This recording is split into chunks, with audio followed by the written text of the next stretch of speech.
తెలుగు రాష్ట్రాల ఉమ్మడి ప్రాజెక్ట్ శ్రీశైలం ప్రమాదం అంచనా ఉందంటూ ఎన్డీఎస్ఏ నిపుణుల కమిటీ ఇచ్చిన నివేదికతో కేంద్రం అప్రమత్తమైంది. ఈ కట్ట రక్షణ మరమ్మతుల కోసం సాంకేతిక నిపుణుల బృందాన్ని కేంద్ర జలశక్తి శాఖ ఏర్పాటు చేసింది. ఈ బృందానికి కేంద్ర జలవనరుల సంఘంలోని designs chief engineer Vivek Tripathi సారథ్యం వహించనున్నారు.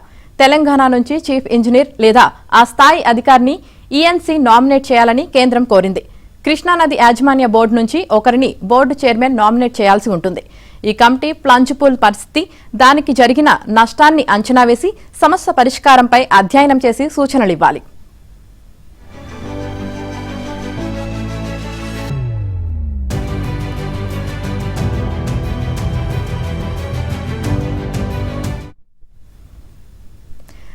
శ్రీశైలం జలాశయం కింద భూగర్భంలోని భారీ రాతి ఫలకాల మధ్య పెలుసులతో కూడిన బలహీన అతుకులు ఉన్నట్లు జీఎస్ఐ సమాచారం ఇచ్చింది.